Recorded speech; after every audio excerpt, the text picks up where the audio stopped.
Hey everyone, welcome back to another video from New York City. As you can see, I had a very special guest, Megan from the Megan Daily. So in this video, we will explore downtown Manhattan and financial district. Hope you will enjoy it. I am so excited for this video. If you just joined, kindly hit that like button before we start walking. Hi, I'm Megan. Thank you so much for having me. I am a licensed New York City tour guide. I give tours of Lower Manhattan multiple times a week. You can always book tours at themegandaily.com. I also have a TikTok, an Instagram, and a YouTube channel, all The Megan Daily. And I have to say that Lower Manhattan is one of my favorite places to explore. So I'm so excited to show you around Lower Manhattan. So let's get started. Yeah, let's get started. And Lower Manhattan is also one of my favorite. So can you explain where we are right now and what are some interesting facts about this place? Yeah, of course. So right now we are in front of this chapel. And whenever we give 9/11 tours, guides tend to start here at this chapel, which guests often find to be a little strange. But this chapel is actually really, really important. So if we actually want to go over, we can actually touch it, which I always like touching history. Me too. So here we have this chapel. Now this chapel dates back to 1766, which if you're American like me, that is really, really impressive. We're like, ooh, it's 10 years older than our country. I know if you're watching from Europe or Asia, you're like, whatever, my house is older than that. But to an American like me, 1766 is really, really impressive. So this takes us back to a time when New York City itself was literally a World Trade Center. Almost every good that was imported or exported from the US passed through New York City. Now in 1776, we accidentally burned the entire city of New York to the ground. Oops, we don't really know how that fire got started, but the important thing is that this chapel survived. So this chapel is St. Paul's Chapel. I forget if I mentioned the name. So St. Paul's Chapel survived. 1789, the very first capital of the constitutional United States was New York. George Washington, when he took his oath of office to become the very first president of the constitutional United States, stood on Wall Street, which is just like a 5-minute walk in that direction. Before he took that oath of office, he came here to St. Paul's Chapel to pray. So there's a lot of history here. Now we're gonna fast forward to September 11th, 2001. Now, I don't know how well we can tell on a video, but if you look through these trees, you'll see some wacky street art. That is part of the World Trade Center site. So the World Trade Center site is literally across the street from this tiny chapel dating back to 1766. What a lot of people don't realize is that in the original World Trade Center site, there were actually 7 buildings. You had the Twin Towers and 5 other much smaller buildings. They were built on top of a train station and a shopping mall. When those Twin Towers came crashing down, the debris destroyed the 5 other buildings, the train station, and the shopping mall. Most of the buildings around us had their windows blown out, but this chapel from 1766 survived without a single shingle being knocked out of place. It was as though it was held up by a string of God. And because we had this perfectly intact building so close to the World Trade Center site, it actually became a makeshift fire station. So first responders would actually go into St. Paul's Chapel, and that's where they would change out of their civilian clothes, put on their firefighting gear. They would rest between shifts. So this has a very strong connection to the events of 9/11. Now, if we walk this way, we will see a tour by this bell. We're gonna try to get a little closer to this bell, but we do, one of the things as a tour guide is we always try to respect other tour guides, and this is my colleague Jim, so I want to be very, very respectful of him. But from here, we can see the bell. The bell is called the Bell of Hope. the Bell of Hope was given to St. Paul's Chapel by its sister chapel in London.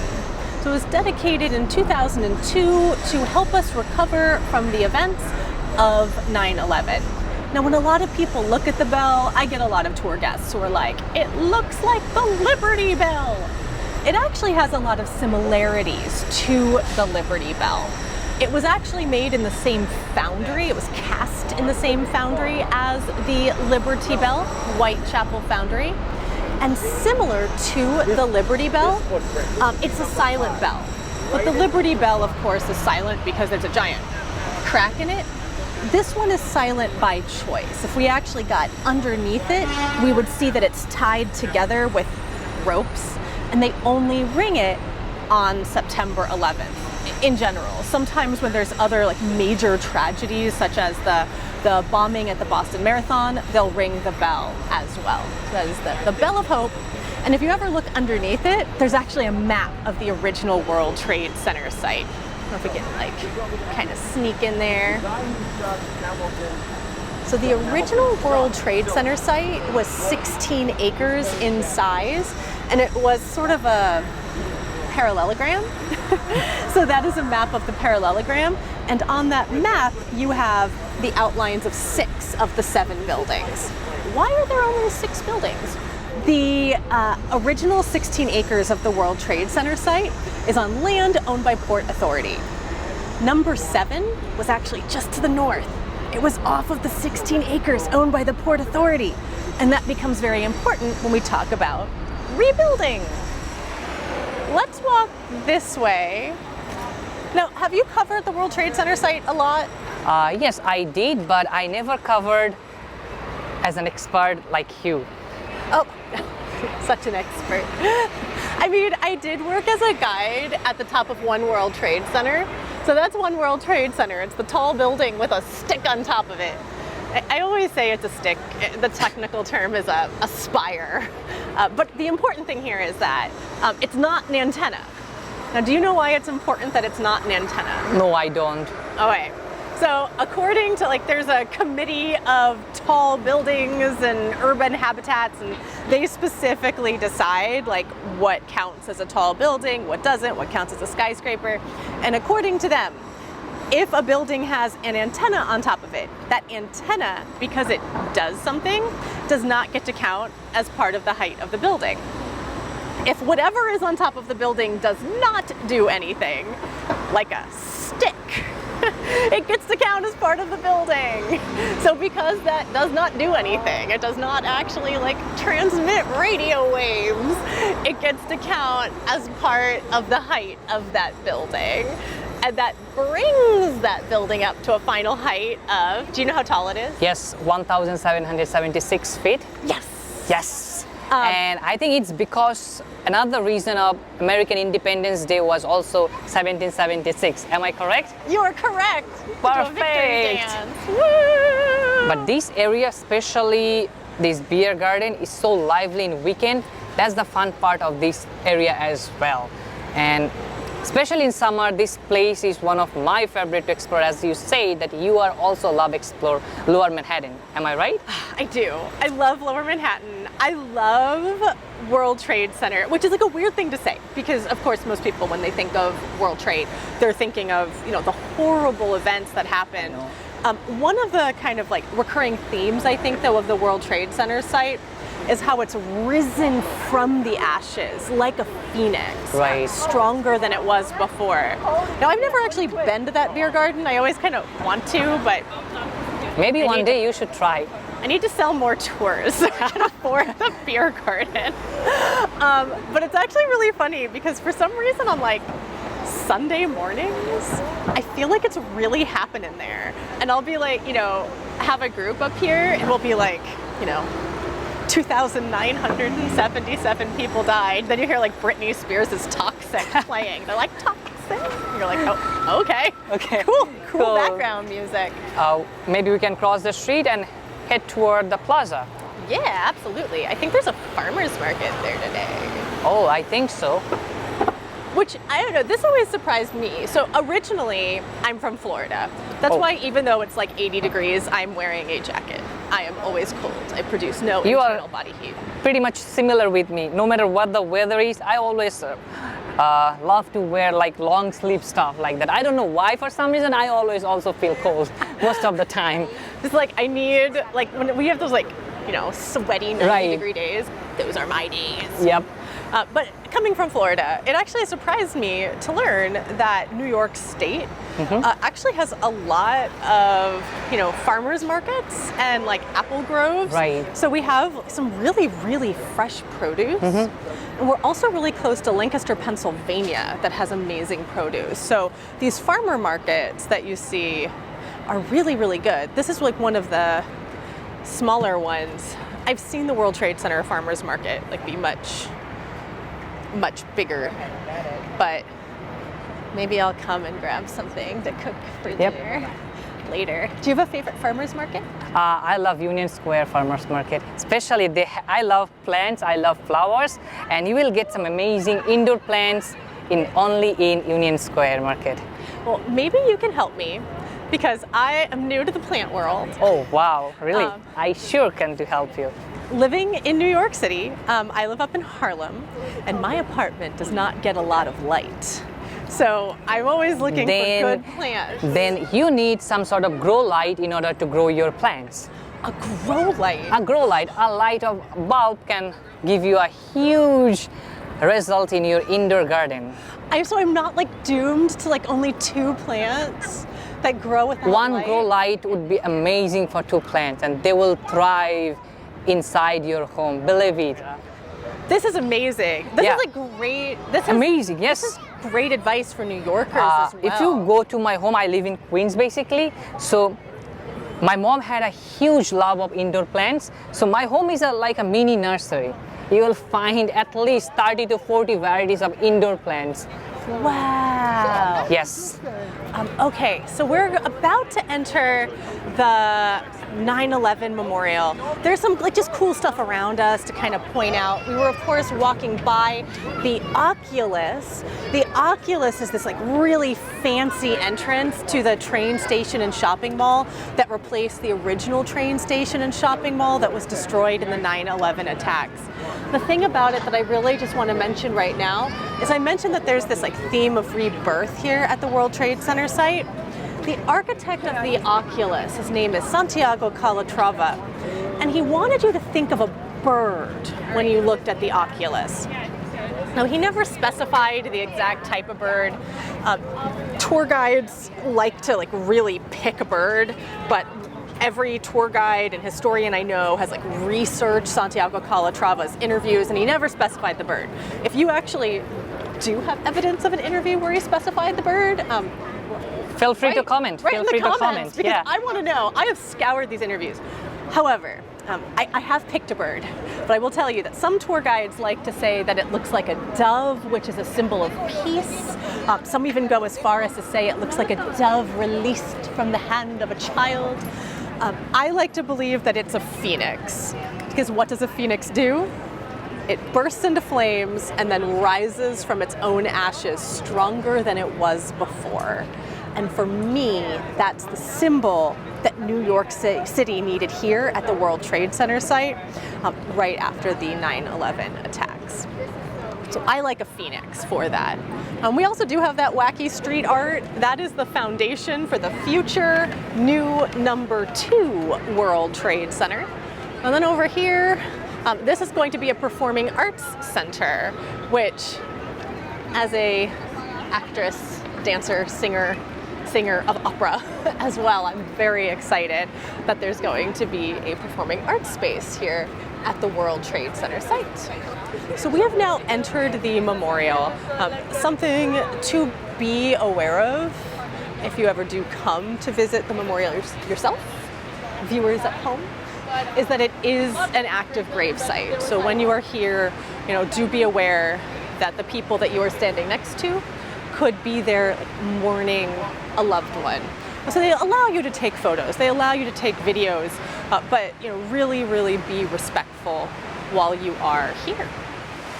So we are approaching, this is the North Pool, the North Tower Pool. This is exactly where the original North Tower would have stood.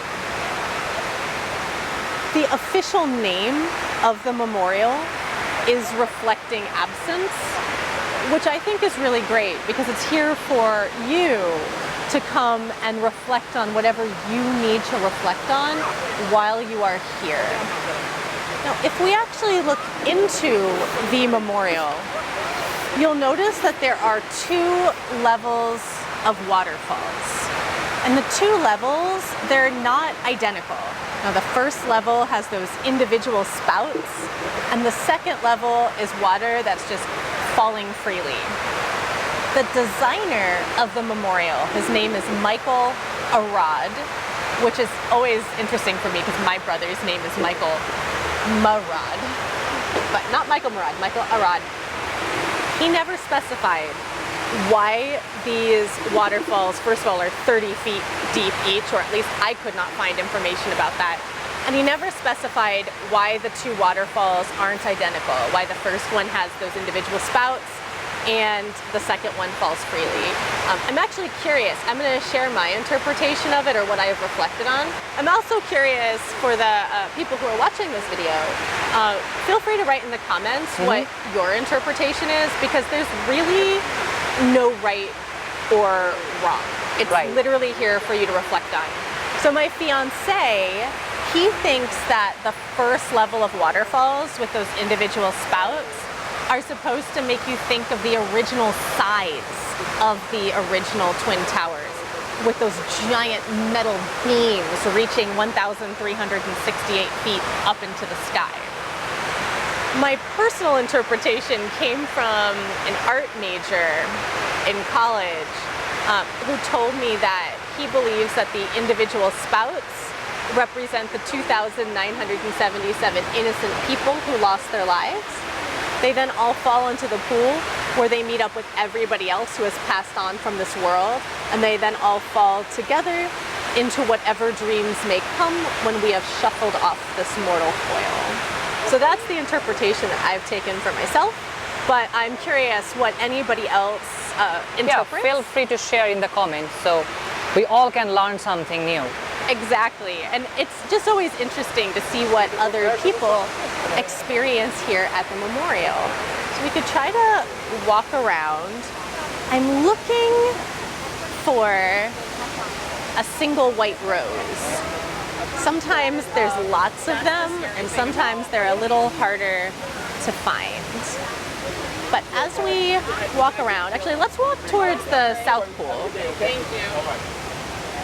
And in here, off to the left, we of course have the 9/11 Museum, most of which is underground. Have you visited the museum? Yes, it's an amazing place, and I always recommend people that if they ever visit New York City, the 2 museums, especially 3 museums they should visit. One is 9/11 Memorial Museum, another one is Met Museum, and another one is American Museum of Natural History. Of course. These are the 3 museums people should definitely visit whenever they are in New York City. They're like the 3 big museums. Right. I'm going to add one to that, if that's okay. Yeah, sure. Those are all definitely, those are like the big museums to hit. My personal favorite museum is actually the Tenement Museum. Oh, yes. I just keep forgetting about that museum. Amazing, amazing museum. Yeah, I mean, I feel like because it's smaller, people often forget about it. And it's slightly different because unlike the Met, where you would just wander around on your own, you have to take a tour in the Tenement Museum. Right. Like you literally can't enter. I do want to point out right here, it's you literally can't enter the Tenement Museum without a tour. But I think it's worth it, and I also think they have the best gift shop in New York City if you're looking for New York City things. So this panel right here, this is S66. So the S stands for South. You will notice that there's actually empty space here. This was the last panel to be put into place. So if they ever do choose to add another name to the memorial, they will add it here. There is a petition to get the one dog. There was a sniffer dog that died. So there is a petition to get that dog, his name is Sirius, put here. I would love to see the sniffer dog on there. I mean, his story is when his body was actually recovered, they gave the dog like a full police burial. But then apparently they were told that the museum was only for humans. So if you are interested in getting the sniffer dog on there, find the petition for Sirius. Now, as we look at these names, a lot of people will like comment that the names aren't in alphabetical order. They say like, is there an order to these names? The names are grouped according to association. So every family that lost a loved one was asked, whose name do you want your family member's name to be near? And almost every single request was honored. There was one exception. I'll show you that one exception because it's on S66. But otherwise, these names are all grouped according to association.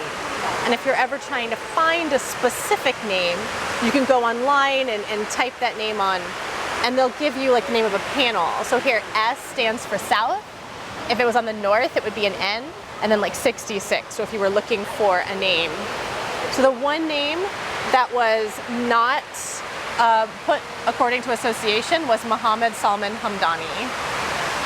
He was a police cadet and I believe a medical student, and his body was found crushed under the rubble, and his family asked that his name be placed with the first responders. If you are interested in booking a tour, I love giving tours, and if I'm not available, in my humble opinion, my colleagues are the best tour guides in the world, so I can easily, match you up with a tour guide to meet your hopes and dreams.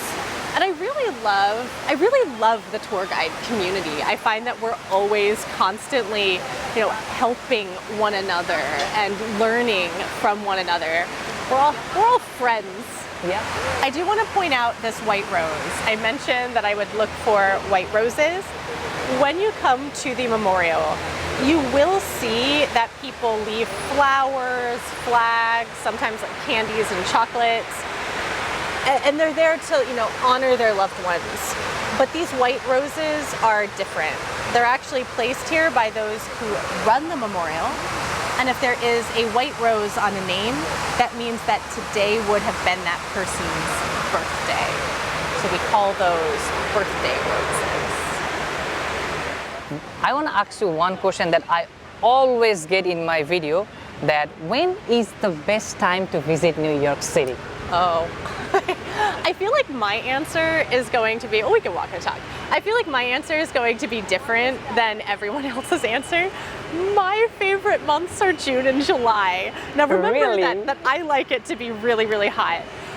This June was a little strange. I feel like it was very cold and rainy for most of June. This is like one of the first beautiful days that we've had in June.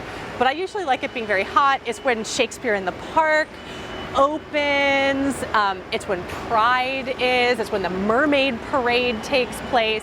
There's so much awesome, free, outdoor stuff to do in June, and it all starts in June, so there's this excitement. Yeah. And I love that. I personally think that June is my favorite time to visit New York City. However, the conventional answer is going to be September, because that's when the weather is nice and most of the tourists are gone. So it just kind of depends on your priorities.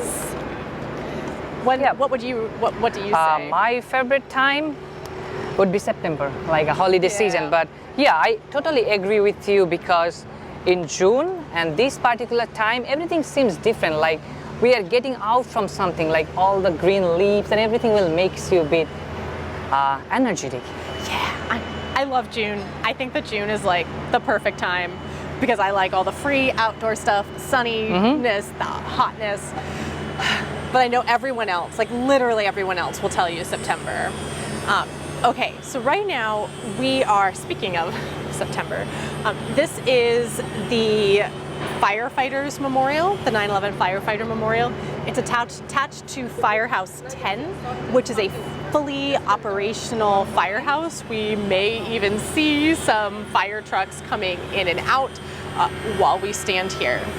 This Firefighter Memorial commemorates the 343 firefighters who lost their lives in the 9/11 attacks. Their names are listed underneath here. I do, sometimes people are looking for somebody to connect to. Maybe they don't know somebody that was, involved with 9/11, so that they've heard stories, they'll look for those names. Somebody that you may have heard of, Pete Davidson, his dad was a firefighter who died in the 9/11 attacks, and his name is on the memorial. So there is Scott M. Davidson.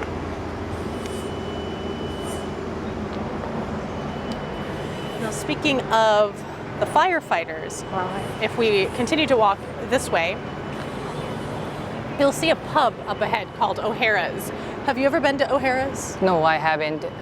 First of all, O'Hara's makes amazing burgers. I think some of the best burgers in the city. It never gets listed as like one of the top burgers, but I love O'Hara's burgers. Very, very friendly in this pub. We're gonna kind of like be a little bit creepy and peek in the window of O'Hara's. So O'Hara's is like right next to Firehouse 10. So it's right here, and it's a favorite watering hole of the firefighters of Firehouse 10. Because it's super close to the World Trade Center site, it was badly damaged in the 9/11 attacks. When it reopened with the purpose of paving over bad memories with good spirits, and they invited first responders to their grand reopening. One of the first responders ripped the patch off of his uniform and stapled it to the top of the bar. And since then, over 8,000 first responders from all over the world have followed suit. So if you peek in here, I don't know how in we can actually go without getting a drink, but you'll see those patches.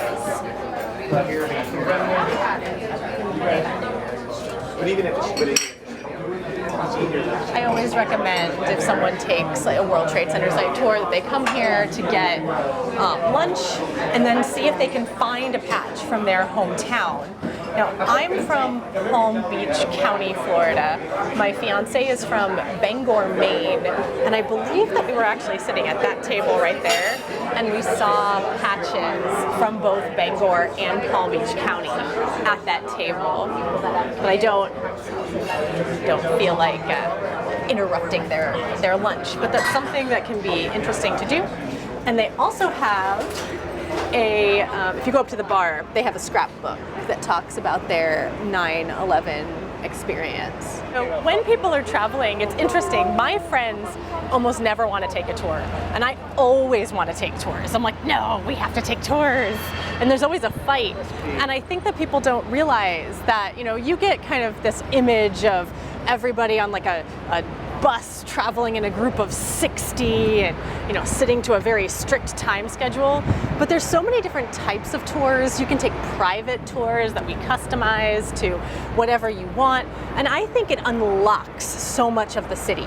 You get to notice things that you'd never noticed before, and us tour guides, we're actually kind of your personal concierge as well. Right. We'll help you find the food that you want, the shopping that you want, right, the history that you want, the best time to visit the Statue of Liberty so you don't have to wait. Oh, you also do a Statue of Liberty too, right? I do. That's one of the best thing I think in New York City. I mean, must visited place in New York City. Yeah. Statue of Liberty. Yeah, I say that's probably like a very, very popular one is to go to Statue of Liberty.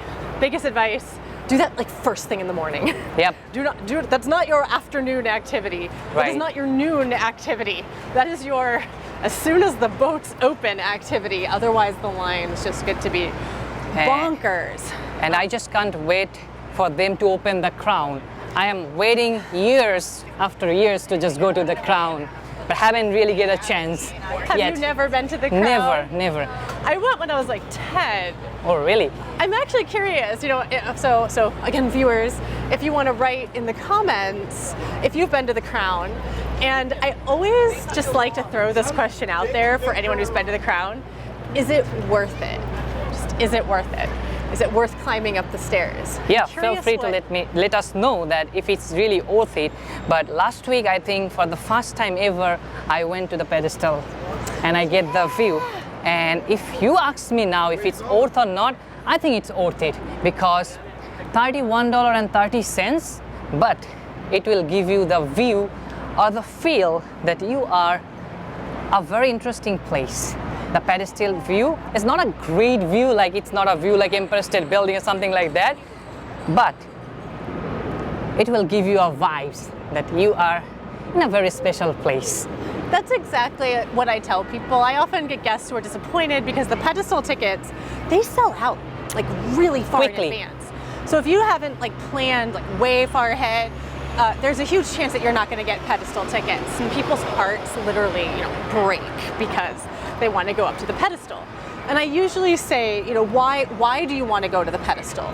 Do you want to go to the pedestal because of the amazing view, or do you want to go to the pedestal because the Statue of Liberty is so meaningful to you, and to like, actually stand on the pedestal would really mean something to you? Which, if it would mean something to you, just plan in advance. You're watching this channel, so to plan in advance. Make sure that you hit subscribe. Yep, so definitely, and also give a like. And feel free to check out my friend website as well. She's amazing. But because you're watching this, you'll know to plan in advance. Mm-hmm. But if you're doing it for the views, go to an observation. Right. You're really not missing much. Right. This church here is Trinity Church. This is where Alexander Hamilton is buried. I don't know if we want to go take a peek at his grave. Let's go. If we can, then let's take a peek of that. There's so many. There's always new structures here. Yeah. I was like, what's it going to be today? Hopefully we can make it. I believe we can. We're going to go under this. Oh yes, we can. Structure. And if we look way off in the distance, we're going to walk towards that white obelisk. That is where Alexander Hamilton is buried.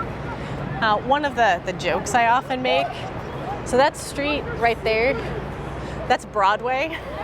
Hamilton is the star of a hit Broadway show that's super hard to get tickets to. So if you stand on Broadway, you can see Hamilton on Broadway and just brag to all of your friends. Right. They'll be so jealous they won't even ask clarifying questions. But in addition to being a star of a hit Broadway show, Hamilton was our very first Secretary of the Treasury, who basically invented our banking system and our money system. Now, he, of course, very famously died in a duel where he was shot by Aaron Burr. Now, if you die in a duel, you're supposed to not have a marked grave. You can see he obviously has a marked grave. For anyone who's super familiar with the Hamilton story, you'll know that Hamilton's son, Philip, died in a duel shortly before Hamilton did. So here we have Alexander Hamilton. Here we have Philip Hamilton. It's unmarked. In fact, we're not even completely sure that that's where he was. Nobody really cared until the musical Hamilton came out, and they were like, oh yeah, he's right there. But with Alexander Hamilton, people were like, yo, this is Hamilton. We have to do something to give him a marked grave. So he got a marked grave right here. Now, his wife, Eliza, lived for another 50 years. A question that I often get asked is, are they still burying people here? And the answer is no. Actually, when Eliza Hamilton was buried, the graveyard was full. There wasn't room. But people said, hey, can we please make an exception for Eliza Hamilton? And they did. So here we have Eliza Hamilton's grave. And a question that I get asked that I've yet to find an answer to, so if you know the answer, let me know in the comments, is why people come here and leave coins on Eliza's grave or Hamilton's grave. I've heard things like they're following a tradition of giving people coins as they cross over to the next world. There's also the fact that he was involved in the creation of our banking system and our money system. But I actually have not found a very solid answer. So if you know the solid answer, do you know the answer? Nope. Yeah. I want you guys to share if you know. So comment below. Comment. So we'll walk toward out. Charging Bull. Yeah. And maybe we can stop Bowling Green, and then Battery Park would be our ultimate stop for this video. Fabulous. I love doing these big bus tours. I'm actually interested to talk to you about bus tours. Tell me why you love doing the bus tours. Basically, to be honest, I just want to share the experience with the people. Personally, I don't love to do it often because it's the same street you see again and again, but I want to get the experience and the point of view that basically the tourists get. So I want to feel as a tourist because, you know, it's very rare as a New Yorker you will get that vibes. Yeah, it's true.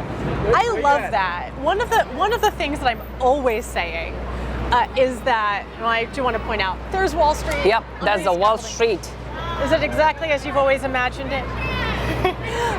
One of the things people, when they go by it, they're like, it's so small. It's this little tiny cobblestone street. One of the things that I like to say with regards to the double-decker bus is that tourist, what many people consider to be tourist traps or tourist attractions, like the observation decks, like the Statue of Liberty, it's like, you know, they're popular because they're awesome. Like, they're actually fun to do. Right. And I think if you come to New York City and you don't go to Times Square, you don't go to the top of a tall building, you don't see the Statue of Liberty, you're doing it wrong. You're doing it wrong.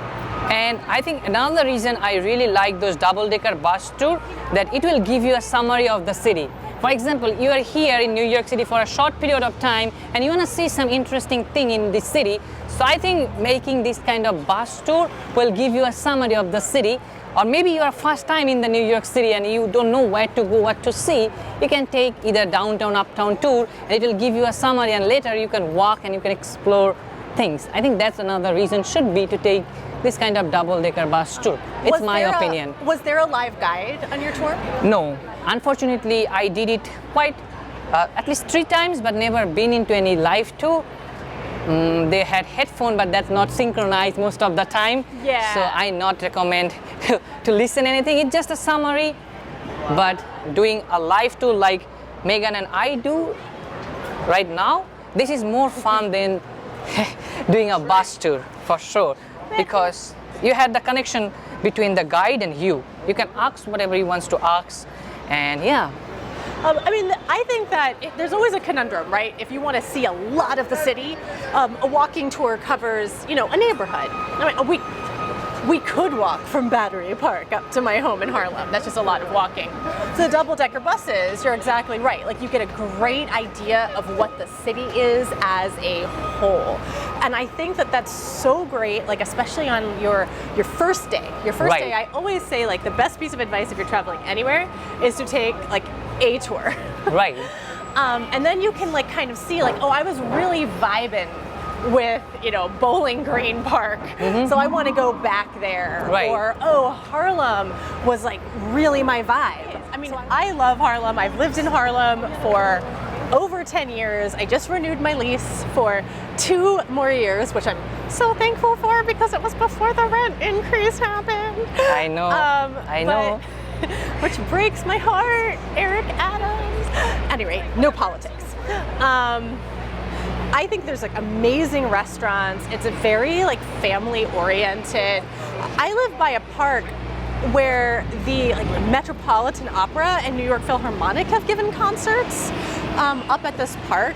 And there was definitely a Tony-nominated actress who walked into the apartment right next to mine, and I was like, oh I live next to like a Tony-nominated actress. This is That's so amazing. I do want to mention, we see the bull over here. This is the charging bull. You can maybe try to get close to it. It seems very busy today. When I started tour guiding, there was no line.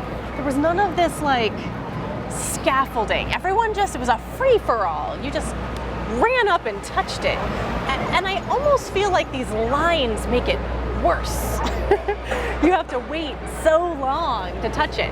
Now I guess the next question is, why does everybody want to touch it? Why is everyone trying to touch the bull? It is an anatomically correct bull, by the way. So, you know, people line up in the front and the back. It's always interesting to see which one has the longest line. People love to touch the bull's ball because it brings good luck. Yes. So there is a legend that if you touch the bull, you will become a millionaire. Oh, really? So you can virtually touch the bull's ball. And become a millionaire. There's no timeline for that. So I have touched that bull. I also did touch a few times, but still no luck. Click subscribe to help us become millionaires.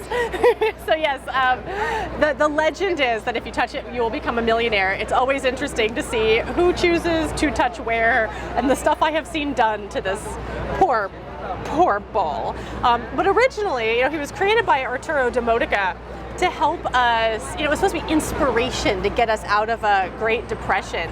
It was put outside of the New York Stock Exchange, and the police came one day. It was put without permission, and the police were like, "What? We just cleaned the city up from graffiti. Now we have people dropping giant bronze statues. No." But New Yorkers said, if we walk it and we feed it and we, pet it and give it good walks, can we please keep it? And the city said, okay, but we are going to move it. So they put it here on the north end of Bowling Green. And as you can see, it is a huge, huge, huge, I think locals and tourists alike. I think, I forget the year, I think before Fearless Girl was also somewhere there. Yes, Fearless Girl. So this is really, this gets to me into what is art. The Fearless Girl was put there a few years ago. I forget the exact year as well. So she's another bronze sculpture where, she's standing akimbo and she's staring the bull down, and the idea is she's supposed to be saying, I'm not afraid of you, Mr. Bull.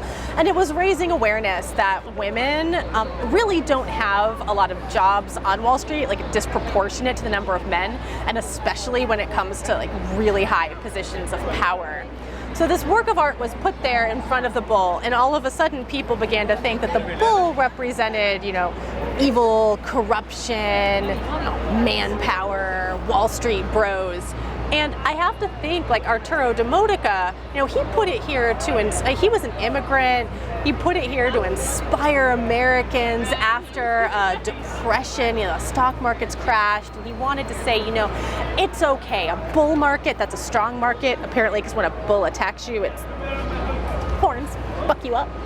And a bear market is a weak market, because the bear gets its claws and tears you down. So he's like, we're gonna put a bull market to really boost morale. And it's interesting how, over the past close to 40 years, the meaning of the bull has changed, and who gets to determine the meaning of the bull, and what do you think the bull signifies today? So I find that to be very fascinating. They have moved the Fearless Girl. She is now technically, I believe, on Broad Street, facing near the New York Stock Exchange building, which I think makes a lot more sense. Yes, to have her I do actually think so facing as well. the Stock Exchange building.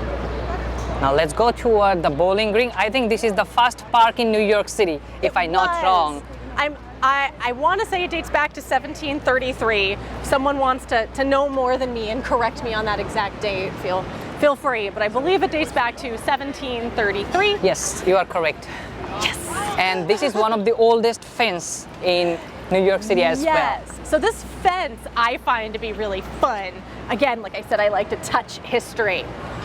So as we were approaching, King George III. He was not a man with low self-esteem.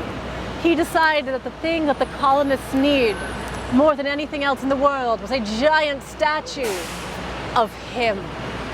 So he sent this giant statue across the sea, and they put the giant statue up here in Bowling Green Park. I believe that the fence had to actually be put up to protect that statue.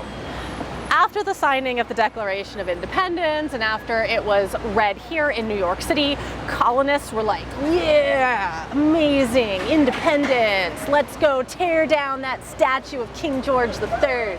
So they tore it down. They weren't monsters. They gave it back to England in the size of musket-shaped balls. They turned it into ammunition.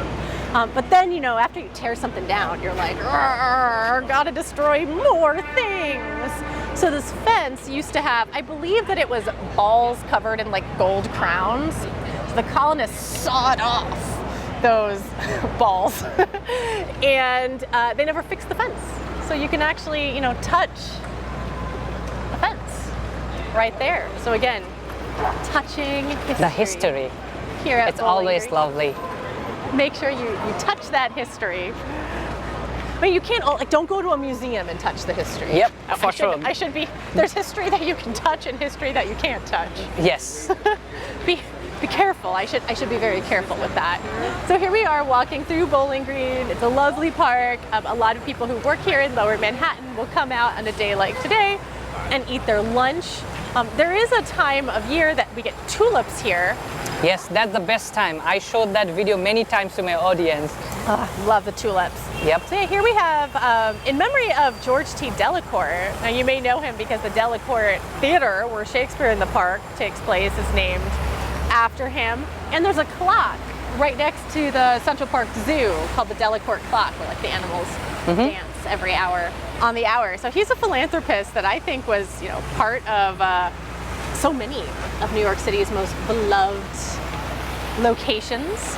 And he was actually a publisher. I believe at one point in time he owned Dell Publishing Company, which published word puzzles, kind of like today's Wordle, if you will. This fountain is also very beautiful. It's so nice to see it on. They turn it off. Oh, And watch out. again, we had to come back because you can only see this kind of fountain working only in June, your favorite time. I like the fountains being on. What can I say?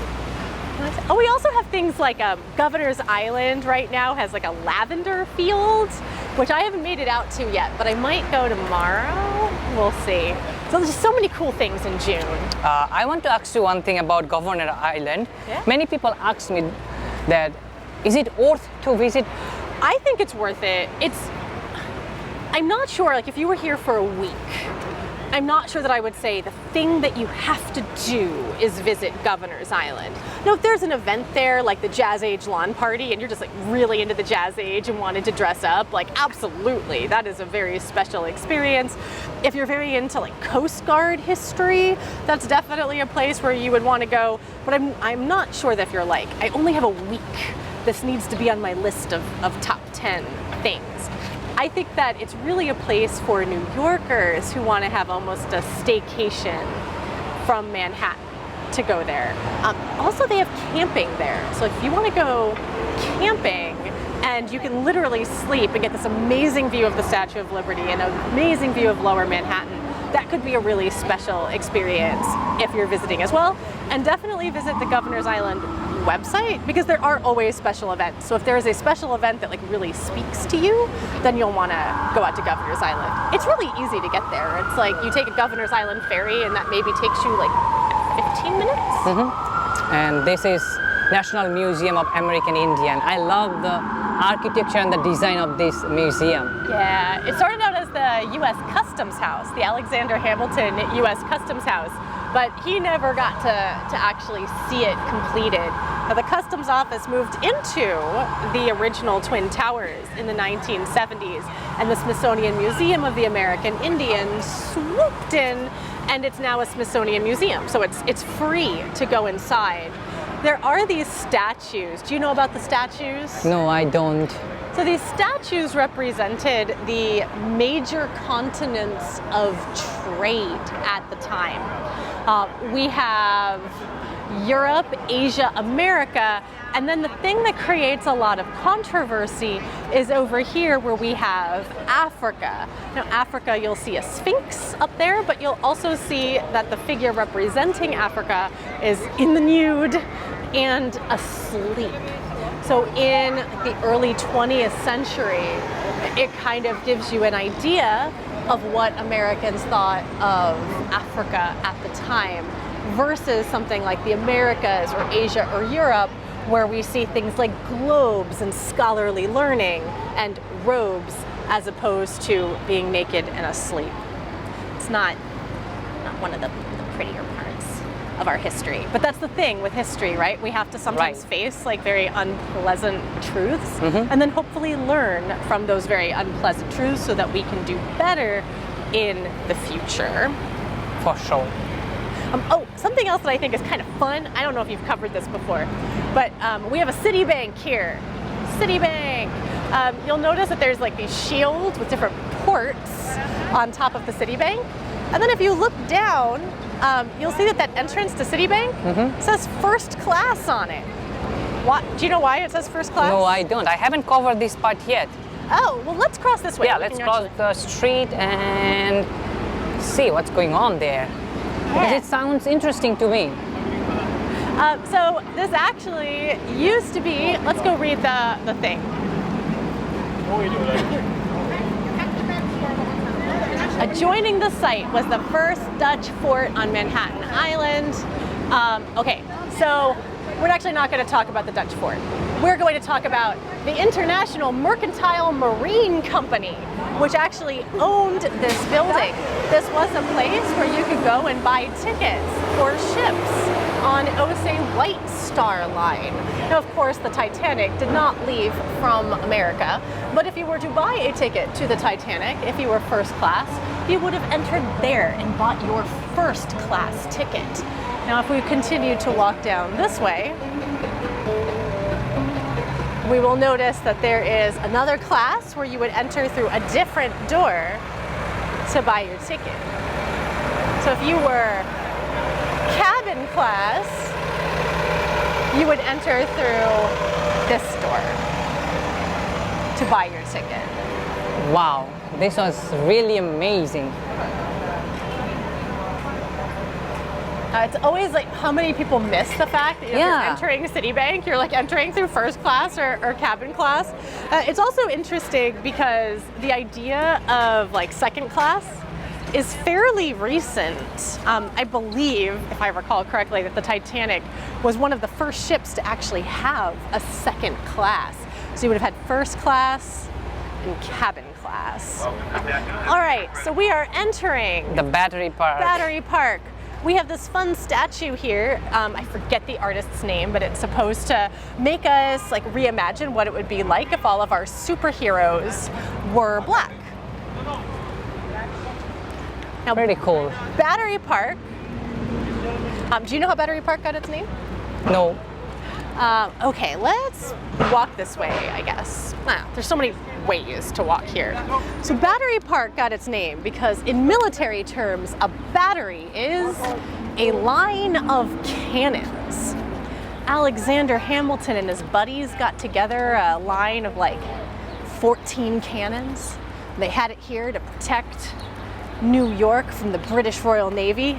They were like, yeah, we're definitely gonna keep away that British Royal Navy, yeah. Well, the British Royal Navy came with something like 32,000 troops. And they came here and were like, yeah, these 34 cannons or 14 cannons or however many cannons there were, they're not gonna work. So we ended up losing the island of Manhattan very early in the American Revolution. So there's no longer a battery here at the Battery, but that's how it got its name. Now you will see things like, well, some lovely construction that we will dodge. Over here, we have some chairs. They were part of a chair design competition. So these were the chairs that won that competition. I have yet to sit in one of those chairs, so I can't tell you if they are super comfy. We also have looks comfortable. Those people look very comfortable. And we have different monuments and memorials here. And this is also Clinton Castle, the ticket for Statue of Liberty is right there. Yes. So if you were going to go, well, I recommend book it online. Me too. Do not buy your ticket. Right. And do not get pickup, do not get will call. Right. Get your ticket online. Online. Print it out if you need to. Right. Have it on your phone. Right. Something else that's very important. Oh, I'm very excited. There's not a tremendously long line here today. Sometimes there is a tremendously long line. If any tour company or tour guide or concierge or anybody tells you that they can give you a skip the line ticket to statue, they are lying. There's no such thing. Everybody enters through the same exact door. I don't care if you're Anna Wintour, who I actually saw waiting in the line a couple of years ago. You're gonna have to wait in that line. But yes, Castle Clinton is where you would go if you were going to pick up your ticket or buy your ticket. Castle Clinton itself was a military fort from the War of 1812, and it is named for everybody's favorite Clinton, DeWitt Clinton! Woo! Who was DeWitt Clinton? Do you know who DeWitt Clinton was? I had no idea. I am pretty bad at history. No worries. That's why I'm here. That's why you were here. So DeWitt Clinton was our mayor, and it was his idea to put Manhattan on the grid system. The reason why our streets make sense is because of DeWitt Clinton. The reason why we have 42nd Street, 43rd Street, 44th Street, 1st Avenue, 2nd Avenue, 3rd Avenue, because of DeWitt Clinton. He also did a lot of other really cool, awesome things. So this was originally a military fort for the War of 1812. During the War of 1812, we knew that the British were coming. We didn't want there to be the same mistake as during the American Revolution. So we put a bunch of military forts out here in New York Harbor. British, they're smart people. They said, we're just not going to attack New York. So no shots were ever fired from any of these military forts. This has had a couple of different uses. At one point it was an aquarium. At one point it was an immigrant processing center. And at one point it was a giant opera house that had 6,000 seats in it. I don't know if anyone here has seen the movie The Greatest Showman. But if you have, there's a character called Jenny Lind. She was an opera singer. She was kind of the Beyonce of the day, but the Beyonce of the day sang opera. So she came and she performed here in the United States for the very first time, back when the structure was Castle Garden. In the movie The Greatest Showman, it would be that song, never enough, never, never, never. That would have taken place here. She didn't actually sing Never Enough when she came, but that would have taken place here. Now eventually they started to tear it down, so if you're looking and you're like, there is no way 6,000 seats would have fit in here. They started to tear it down. I believe it was Eleanor Roosevelt who came and said, stop, this is an important part of our history, but this is what was left by the time they stopped tearing down Castle Clinton. If we walk out of Castle Clinton, we're going to be at the southern tip of Manhattan. We're going to see the security screening tent for Statue Cruises. If we go around this way, we should actually, or even this way. Which way do you want to go? I think we can go towards that direction. Cool. We'll walk this way and we'll maybe even get a view of the good old Statue of Liberty. Yes. Something that you should know. I feel like I'm giving so much Statue of Liberty advice. Feel free, because people need that type of information. Do know that to go through security, you do need a mask. Oh yes, I do know, because I did that I think last week. Without masks, no one is allowed. You mean you don't have to wear it any other place except for security? Mm-hmm. They say that it's required on the boats and stuff, but there's no one really care inside the boat. You just need to pass the security, that's all. Right. Trying to run. But if you don't have it, they won't let you through. And I've had so many guests, especially on public tours, show up without a mask, and it's not easy to acquire it here. So again, plan ahead. When you book your pedestal ticket, also put a mask in your bag so that you can get through security. For sure.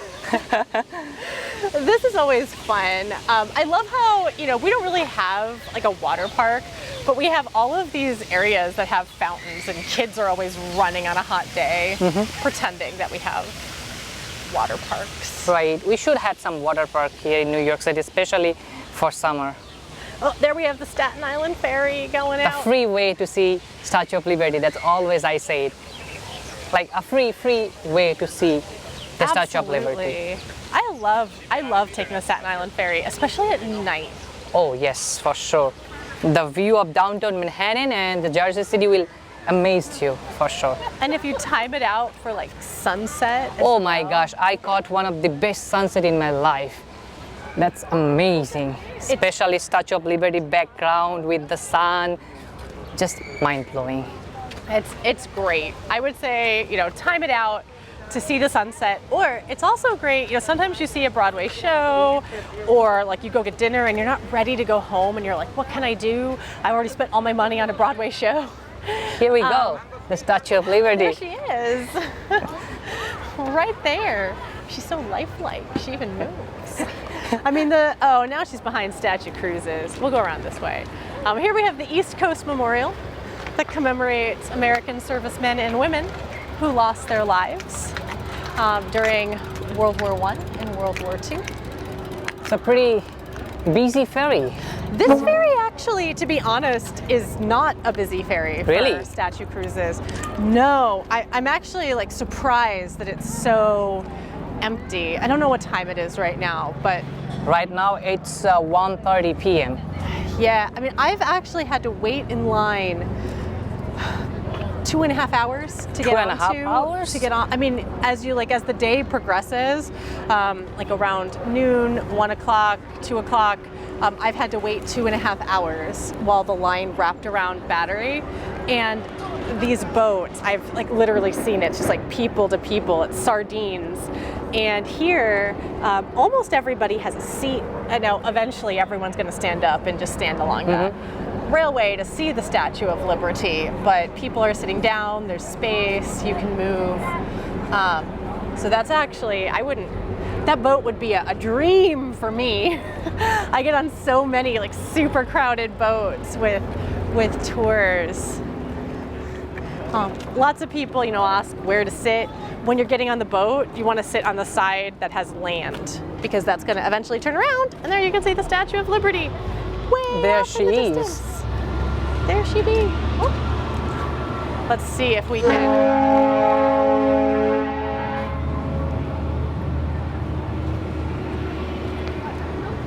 So there she is, way off in the distance, looking beautiful.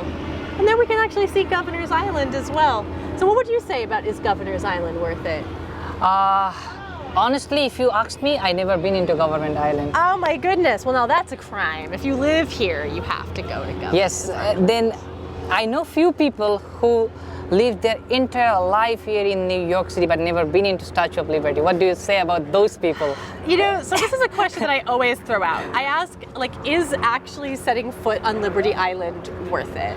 And I think it's 6 of one, half a dozen of the other. And it really just depends on you. Is it important to you? I mean, I've seen people literally just break down crying because of what the Statue of Liberty has meant to them their whole lives, and they're just like, oh my goodness, I'm so glad I got to be on literally the same land as the statue. That being said, I think that the boats can be very crowded. When you're on the island, you're so close, it's hard to get a great photograph. And I actually love, taking Staten Island Ferry, a dinner cruise. We have literally every type of boat cruise you want. There's a lobster boat cruise, there's guided narrated cruises. Just taking a boat by her and getting a really great view that way, I think is lovely. And you can see her from places like One World Observatory, you can see her from the High Line, and you can see her from here. So it really depends on you. Right. And then if you want to go to the museum, there's a very detailed museum. And then if, again, it's important to you to visit the pedestal or to go up to her crown, then absolutely. So it's the same thing with Governor's Island. There's things on Governor's Island that for some people, it's everything. Right. And for some people, spending 3 days at the Met, I think if you spend 10 seconds looking at every single work of art in the Met and you're there from open to close every day, it takes you 37 weeks to see everything. So there's other people for whom spending all of that time in the Met is what's gonna really fulfill them. So it's sort of, have a talk with yourself about what you need from the Statue of Liberty or New York City.